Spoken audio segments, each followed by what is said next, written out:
Hi, long time no see, guys. Wait.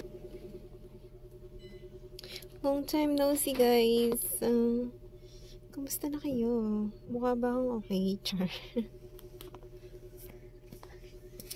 Dati rin nag-live ako, pero hindi to live. Ay, meron pala. Oh my gosh. May kumanek. Anyway, same pa din ng nangyari dun sa 2023. Tapos, yung ganun pa rin, naka-U80 pa rin yung phone ko. Yung nag-U80 nun, hindi ko alam kung ano yung niya, kung ano yung binibenta niya ba yung kumpanya niya, yung mga empleyado niya dun. Tapos, yung hindi ako makapag katulad nung dati kasi ginugulo nila ako. Nanggugulo yung di ko bet yung nila, yung ginagawa nila. So kung paganon sila, kung paliko sila, ako pa straight line. Ganon siya. Tapos parang madali naman siya magets, no? Tapos ilang beses na ako muntik mamatay. So okay pa rin na yung malala yung ginawa niya. Sobrang lala nung ginawa niya. Tapos tinotolerate lang siya, sabi ko. Tapos yung isa kong Facebook account na restrict siya ng 6 months kasi hindi ko alam kung ano yung pinost ko doon. Ang pinost ko lang naman doon yung location. Okay lang naman siguro yung sa location. Tapos, wala naman akong sinabi about doon sa location na yun. So, lang siya, post lang siya na parang rant post lang siya. Tapos, tolerated sila eh. So, hinayaan ko lang din. So, dapat, hayaan lang din ako na na gumawa ng kung ano. Kasi, mali siya eh. Hindi siya accepted ng norms. Kumbaga pang siya, iba yung hindi siya accepted ng norms. Pero tapos hindi ko rin alam kung pasok pa siya doon sa time na binigay doon sa tao na yun. So halo-halo siya, labo-labo na ganyan. Halo-halo na yung nangyari. Tapos yung pakiramdam ko sumasakit na yung dito, yung parang nabibiyak yung ulo ko. Yung puson ko sumasakit din. Tapos yung para siyang kumukulo, may naririnig akong nangungulam, ganyan. Nangungulam siya, naririndi na ako sa kakapaulit-ulit ng kakakulit sa akin na sabi niya pa, nakikinig daw ako, sabi ko, dati pa akong may ganyan, tapos hindi, naaalala ko na kaya ako nag-iisip kasi hindi ko gustong pansinin yung ganun. Tapos hindi ko alam na ganun na pala siya kalala. Madami na siyang nag-web na siya. So, if in case na kaya ko nang gumawa ng hindi rin ako makagawa ng mga bagay na gusto kong gawin. Tapos, pinapakailaman. At right at this moment, yung nag-monitor na to, pinapakialamanan niya yung yung video ko na to na pinapalinaw. Ewan ko kasi nasa dark web na yung yung account ko na yun, kaya paano mo siya matitrace or hindi. Nakita ko naka-off naman yung dark web report, pero hindi siya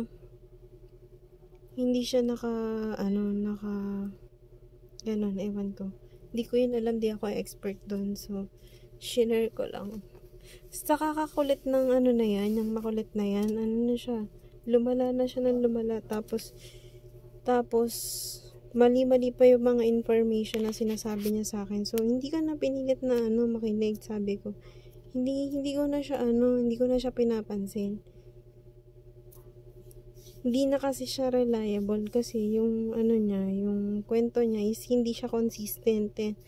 Parang ligoy-ligoy niya na lang, nilalansi niya na lang yung mga yung paligoy-ligoy na siya, hindi siya consistent. Tapos, hindi naman talaga yan normal kasi naging na siya, internal and external na siya. Parang na sobrang sobrang lala na nung tingin mo okay lang yung nakikita mo sa akin, pero feeling ko mamamatay na ako sa ginagawa niya sa akin. Nakakamatay yung ginagawa niya sa akin, na pag nakita mo siya or pag mo siya, pag nalaman mo kung ano yung ginagawa niya, nakakamatay siya. Binalak niya na talaga akong patayin. Tapos mga ilang beses na yun kasi sobrang lalatas yung ulo ko, sobrang sumasakit yung ulo ko, na parang kinukuha na yung kaluluwa mo. Ganun na yung pakiramdam ko, na parang wala naman akong pinagkukwentuhan, wala akong kinakausap na tao, ganyan, na kung sino pang ibang tao, ganyan. Ganun siya kalala. So parang, 'di ba, kunwari okay pa yung nakikita mo, pero pag pagka tiningnan mo yun, or pagka ilang mo na lang, wala, mamamatay na siya. Katulad nung kakilala ko na hindi siya nagsasabi, wala siyang sinasabing kahit wala siyang sinasabi. Tapos siguro pag sinasabi niya, hindi siya pinapakinggan, ganun. Kaya medyo marami yung pwede ko yung papanagutin, or yung tapos kasi katulad pa rin ng dati, yung sobrang malala na ginawa niya, basta sobrang lala siya. Sobrang malala. Kaya kung halimbawa na may katulad ka ng problem lang sa akin, baka parehas tayo. Tapos siguro pwede natin siyang pagtulungan para mapastop siya. Kasi hindi ako natutuwa sa niya. Hindi ko naman siya pinakikialamanan. Tapos pilit siya ng pilit sa akin.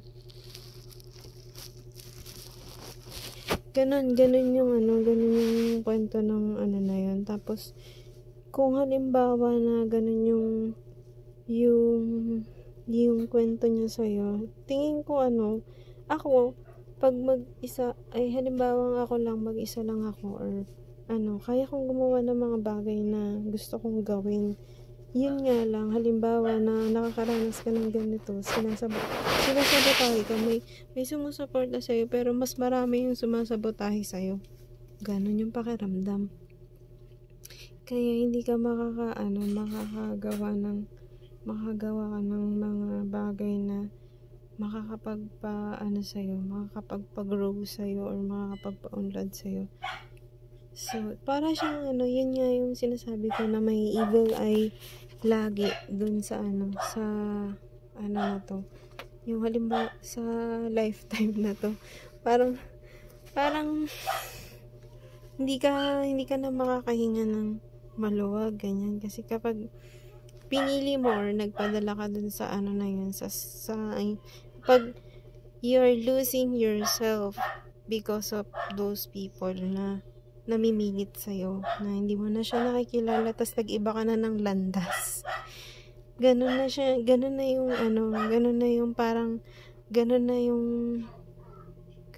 yung nakikita ko na nasa-sense ko na patutunguhan ng buhay kapag nagpatuloy pa siya, or halimbawa hindi kanya na tinantanan, or halimbawa na ganun yung ewan ko, tapos sabihin pa ng tayo, good luck sa'yo, ganun. Sabi ko, wala naman nangyari sa akin nung hindi ikaw wala namang sa akin, wala namang gumawa ng sa akin, wala namang gumawa ng kalokohan sa akin, tapos ninakaw-nakawan mo pa ako, pinakaw-nakawan niya pa ako, kasi nababaliw na siya, nasisiraan na siya ng bait, tapos nagdo-document pa siya, nag-uutos siya sa mga tao, na parang naging satanista na yung mga tao, na Yun yung pakaramdam na may ano, may satanic yung mga, aray ko. Hindi ko alam yung sinasabi niya, pinapaniwala niya ako na ano daw, nag-file daw siya, ganyan. Nag-file daw siya, bla bla bla, na wag kang magaan. Tapos naniningil pa siya sa akin. Sabi ko, anong utang ko sa'yo? Sasabihin ko, ano ibabayad ko sa'yo? Yung ano ko, yung tut. Ganun yung ibabayad ko sa'yo. Tapos pinagkakitaan mo na kami, nagpustahan na kayo dyan. Tapos hindi lang ako yung nakakaranas nito. Tapos sasabihin ng mga tao, ay, nanakawan din ako. Ganyan. Sinasabi ng mga tao, ay, ninakawan din kami yan. Sabihin ng mga tao. Tapos away pamilya, nangingialam ka. Sana, kung totoong tulong yun, dapat na-resolve mo na yun within 6 months or within kasi hindi mo naman na-resolve yun eh.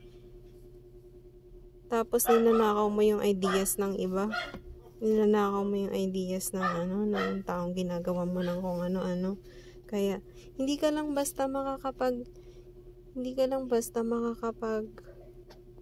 gawa ng ng beyond your limitation eh. Baka magkaroon ka pa ng pakpak para lumipad sa baka magkaroon ka pa ng ng mga sungay, ganyan.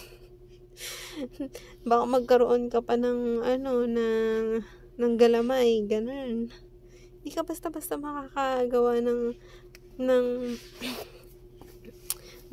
ganun, ng normal na tao ka, ganyan. Magkakaroon ka ng pakpak, ng sungay.